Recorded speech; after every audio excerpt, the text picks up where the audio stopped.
Alright everyone, what's going on? About to do a brisket. Never done this before, so welcome to my journey. I'm cutting in. I'd like to thank my brother and his wife for making this happen. This was given to me several months ago. They got it frozen, so there's no retakes on this. Like, I'm gonna say and dude and whatever a whole bunch. So here we go. I've had it thawing in my freezer or my refrigerator for, I don't know, a couple days. I don't know what we're getting into. And I know that I need to trim some of the fat off, but we'll see what happens. Oh my gosh, that's a big beast right there. We'll drain some of the blood off. Be right back.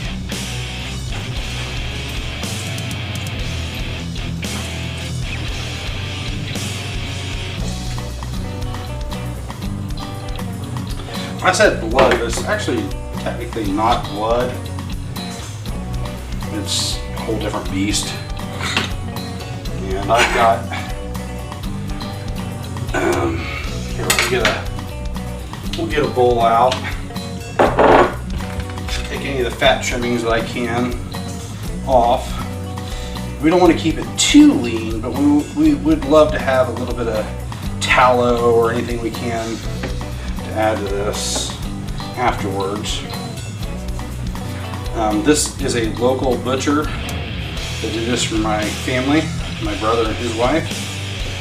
So I'm going to try to keep, you know, a little bit of fat on, make sure it's really good and tender. But there is a chunk of fat to come off. This is not a full brisket. This is more like half a brisket. Briskets are like, I don't know what, like 14 pounds or something.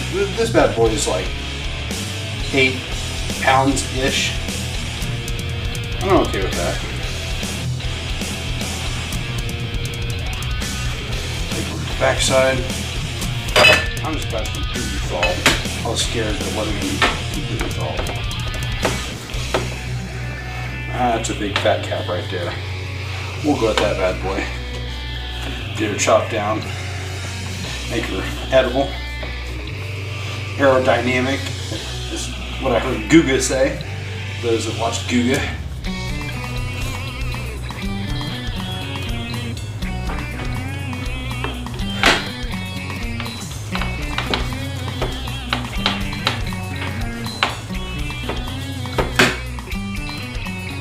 Never cut it yourself.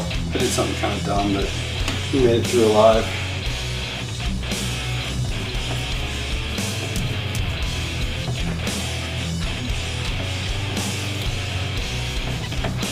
Go through and cut a little more of that fat cap off.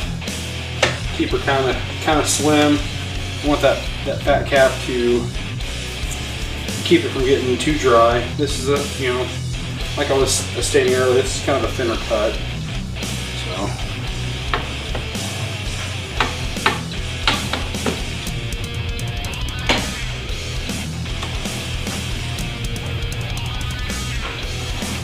and I'll take this big old fat trimmings and put on some kind of pan or tray and boil it down.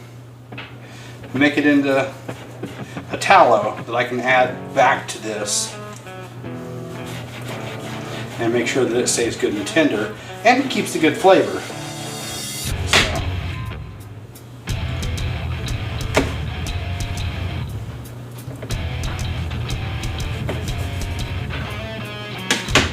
There we go, that's pretty good on that side. A little bit of silver skin right here. I heard that can make it a little tough.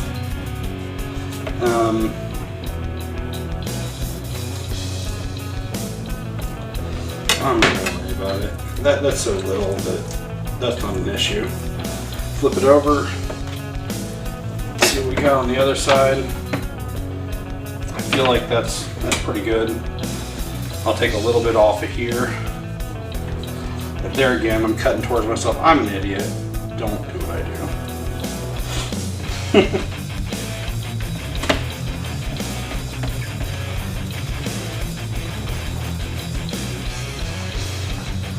Yeah, we'll take all that fat, render it into a tallow, which is actually a pretty good amount. And we'll pour that back over this bad boy. So we'll see what happens. But in the meantime, wash my hands.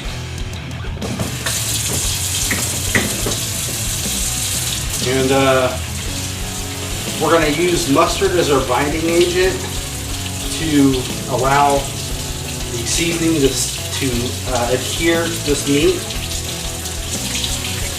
That's really the goal.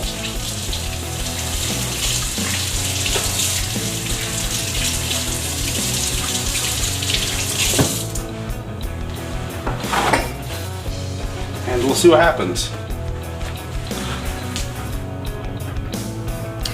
Well, first things first, this is from my father-in-law, because Dave's a good guy. We're going to do a shot of Evan Williams on here. A little bourbon, you know, because why not? Rub that in. Make sure that's good and set in. Next thing I'm going to do to mine, well, we'll throw that down there. We're going to add a little of what the Japanese call umami, aka oyster sauce. And the reason I'm doing this is kind of the same thing as, what is it called? Worcestershire. It's basically kind of a little bit of fish sauce, because Worcestershire, the main ingredient that really makes everybody, and they don't know this, that makes it really good is actually the fish in it. What do they call it? Forgive me. I want to say it's like, there we go, anchovy. So anchovy, kind of the same thing with oyster sauce. So I got oyster sauce on this side, and that should make it pretty awesome. And we will get that rubbed down and flip it. And kind of do the same thing on the other side. And this is a Guga thing. I don't know if you guys know who Guga is. He's an amazing chef on YouTube, and I can't recommend him enough. Oh, that smells so good. Guga knows what he's doing, and one of the things that I've seen from him is that there's nothing you can put oyster sauce on that doesn't taste amazing. So we'll go ahead and add that. Now we're going to add our other binder, or our mustard. Mustard is just one of those classic things that you can't help but love. And you probably had brisket and didn't even know it was on there.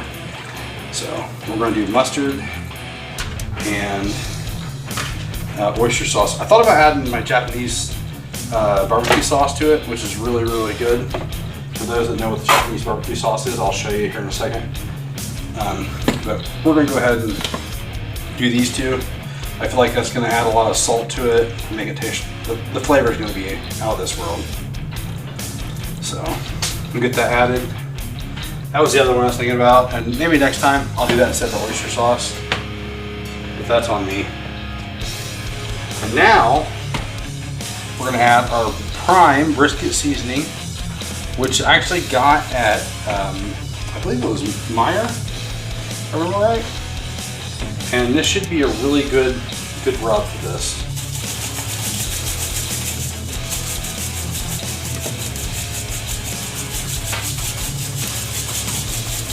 And we're going to add a generous, and when I say generous, I mean a very, very generous amount.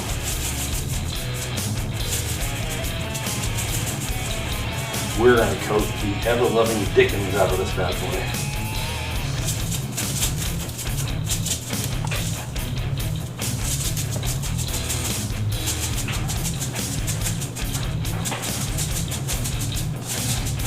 I'm thinking about adding a little bit of my Billy Bones to this, but I'm honestly at this point, I want to do just this extreme salt and pepper thing kind of going on.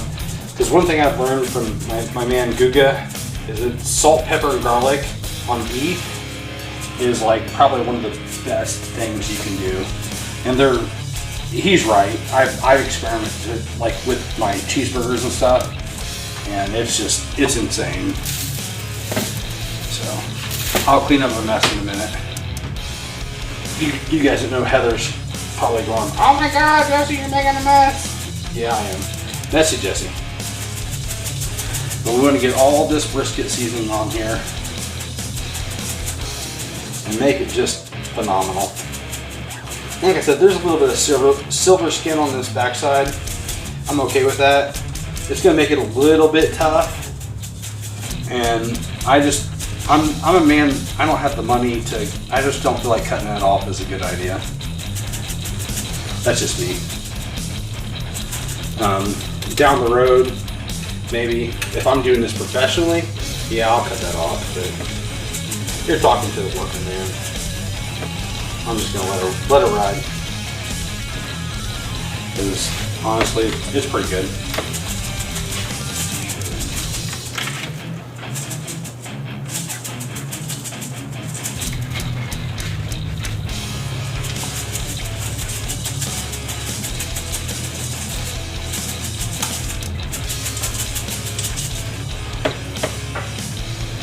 Get all that in there.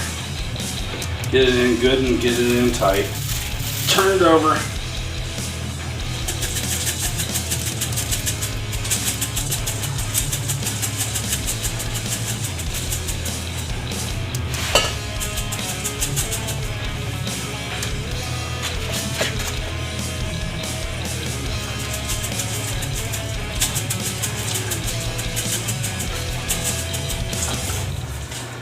So the last thing I got is what's called Billy Bones. It's a bunch of brown sugar, basically.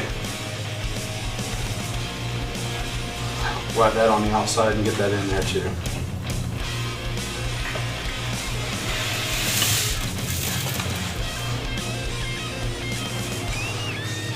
So I've been told that I kind of under-season my food, so let's get in there and get her done.